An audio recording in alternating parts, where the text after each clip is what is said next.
자, 오늘 주님께서 주신 말씀 누가복음 23장 13절로부터 25절까지의 말씀입니다. 제가 읽도록 하겠습니다.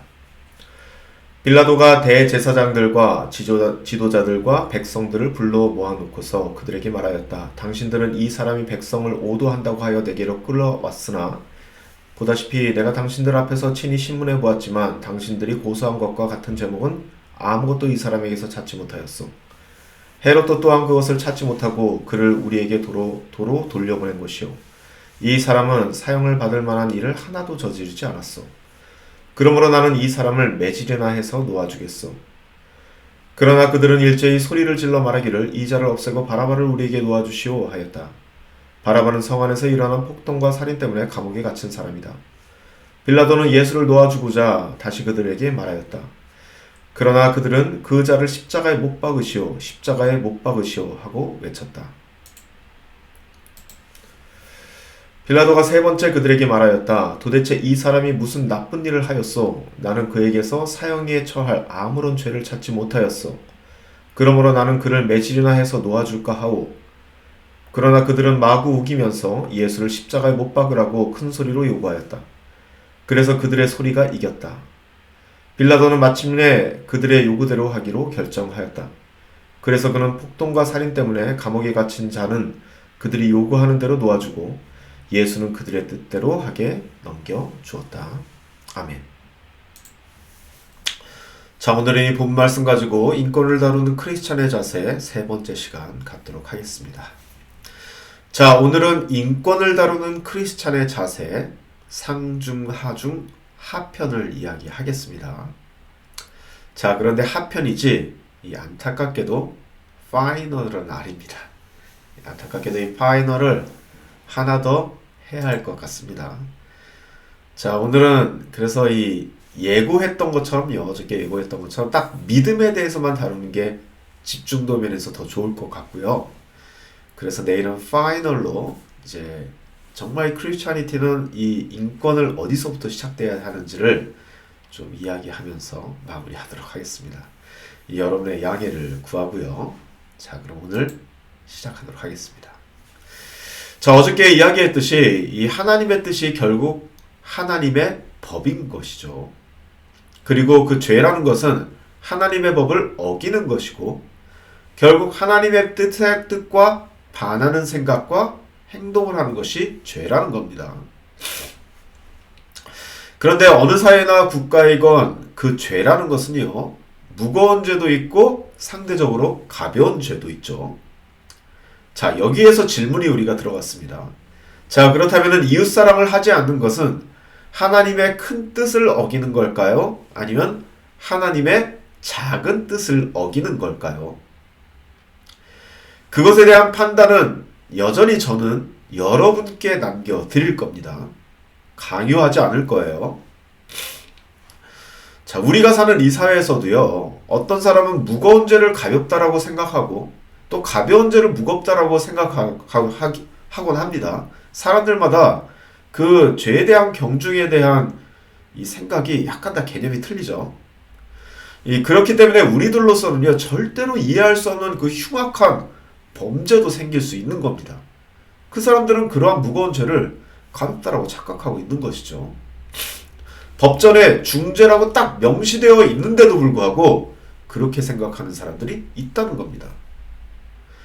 또한 다른 편으로는요, 우리 모두가 가볍다고 생각하는 죄들이 이렇게 모여 있으면은 구조적인 큰 죄를 만들기도 한다고 말씀드렸었습니다. 예전에 말이죠. 예전에 이 영화 조커의 이야기를 하면서 이러한 구조적인 죄를 한번 이야기한 적이 있죠.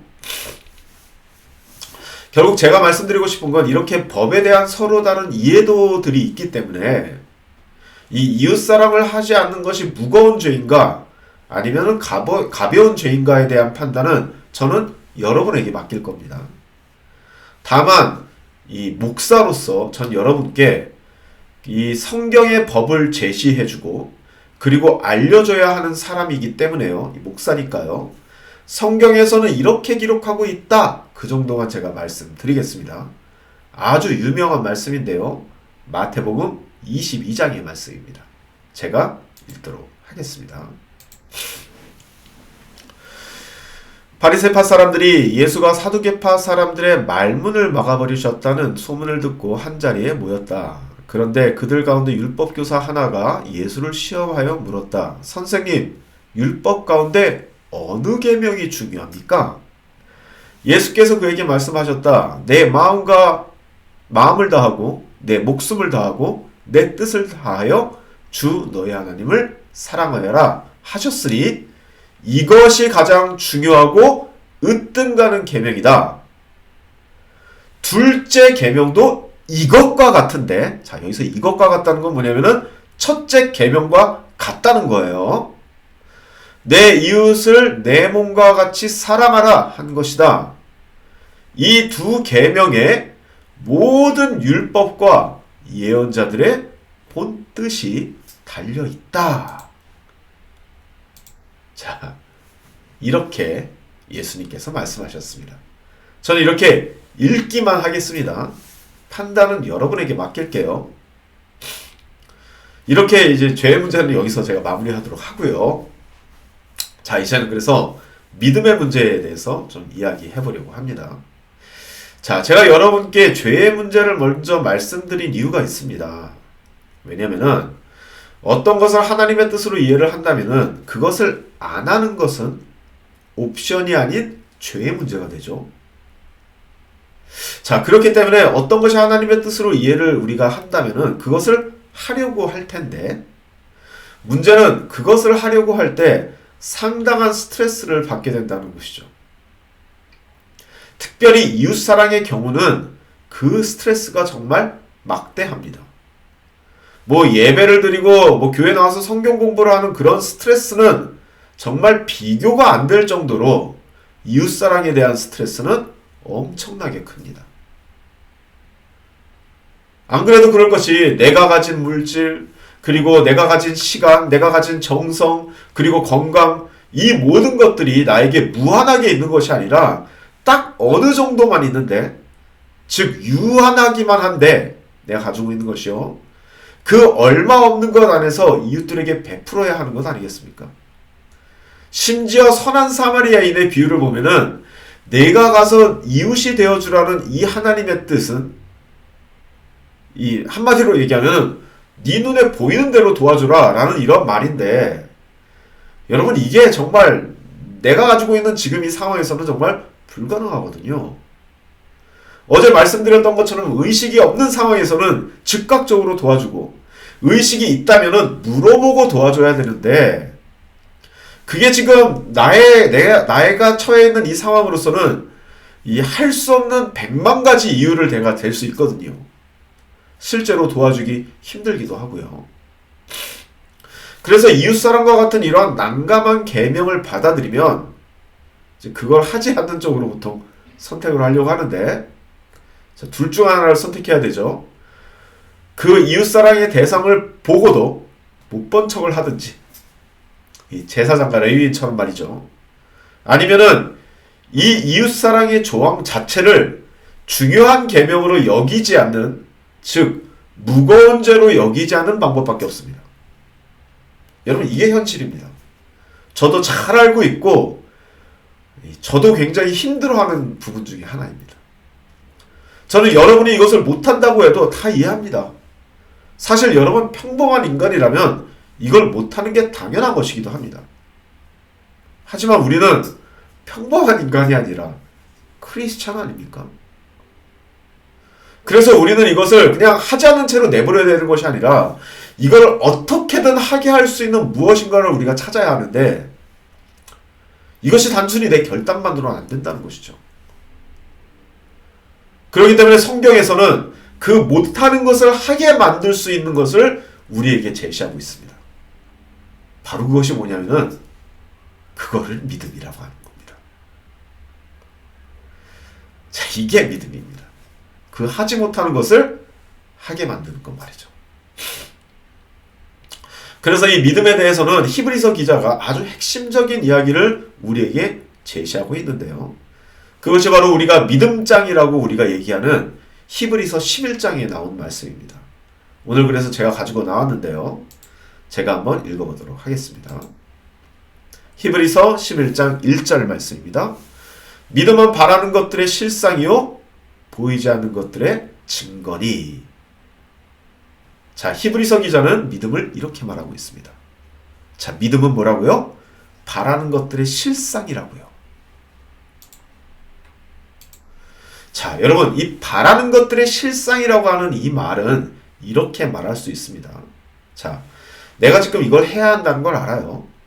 이 이웃사랑을 할 수 있는 사람이 참 됐으면 좋겠어요. 해야 된다는 걸 알기 때문에. 그래서 이걸 하기를 바랍니다, 내가요. 그런데 현실적으로 그게 안 되거든요. 그런데 여러분, 바라기 때문에 그거를 그냥 실상으로 만들어버리는 것. 이것이 뭐라고요? 믿음이라고 하는 겁니다. 자, 다시 말씀드릴게요. 이 바라고 있는 것이 실상으로, 즉 실제 이루어진 것처럼 생각을 하고 행동을 하는 겁니다. 자, 예를 들면 이런 거예요.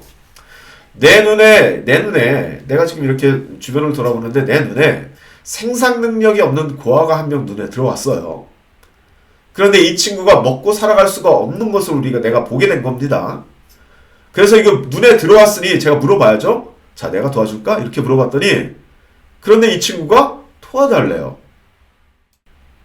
자, 그런데 저 역시 먹고 살기가 빠듯해서 도와주기가 힘들거든요. 자, 그럼에도 불구하고 어쨌든 그 친구를 도와주는 겁니다. 자, 은과 금은 내게 없지만 내게 있는 것으로 그를 도와주는 거예요. 내게 있는 그것이 바로 뭐냐면은 그것이 믿음이라는 겁니다. 자, 지금은 내게 없어요. 자, 하지만 지금은 없지만 내가 바라고 있는, 즉 미래에는 그게 있을 거예요.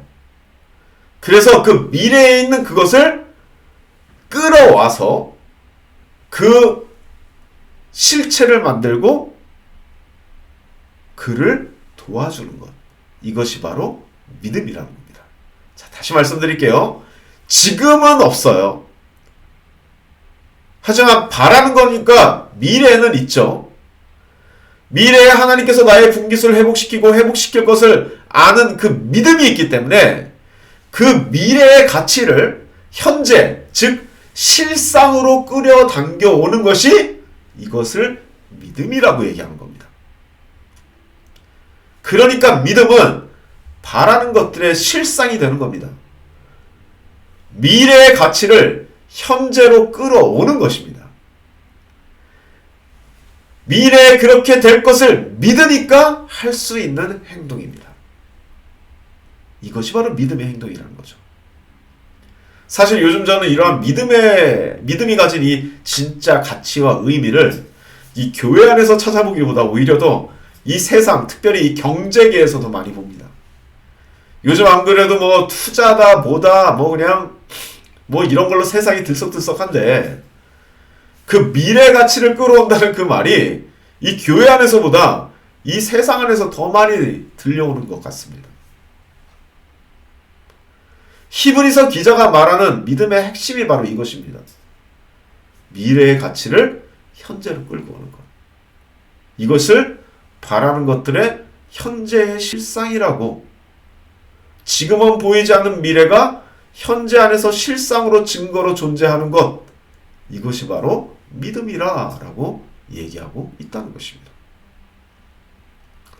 자, 말씀을 정리합니다. 여러분, 믿음은 바라는 것들의 실상입니다. 그리고 보이지 않는 것들의 증거입니다. 우리는 믿음으로 하나님 앞에 나아가고 그 믿음으로 세상의 사람들에게 다가가는 사람들입니다. 이것이 바로 크리스찬입니다. 자, 그렇다면 제가 여기에서 또 하나의 질문을 던지면서 오늘 이야기를 마무리하도록 하겠습니다. 자, 여러분, 그렇다면은 우리가 하지 못하게 하는 것을 할 수 있게 만드는 이 믿음을, 우리가 하지 못하는 것들을 하게 만드는 이 믿음은 나의 마음을 근거로 가져야 할까요? 아니면 하나님의 뜻을 근거로 가져야 할까요? 자, 좀 쉽게 말하면 이웃사랑이라는 것을 나의 마음이 동했을 때 해야 하는 것일까요? 아니면은 전혀 다른 어떠한 이유로 해야 하는 것일까요? 내일은 이 질문에 대한 답을 이야기하면서 이 인권을 다루는 크리스찬의 자세, 이 이야기에 대담원의 막을 내리겠습니다. 다 같이 기도하시겠습니다. 아버지 하나님, 미래 가치를 끌어오는 이 믿음의 행동들, 이것이 우리 크리스찬들의 삶 속에서 일어나기를 원합니다. 지금은 내가 가진 것이 없지만 주님께서 주실 것을 알고 주님께서 나를 채우실 것을 알기 때문에 그 미래의 가치를 현재로 끌고 오는 그 믿음의 행위들, 이것이 우리들 삶 속에서 아름답게 꽃피울 수 있는 진정한 크리스찬, 진정한 우리 드림교회의 지체를 낼 수 있도록 축복하여 주옵소서. 예수님의 이름으로 기도드립니다. 아멘. 다 같이 기도하시겠습니다.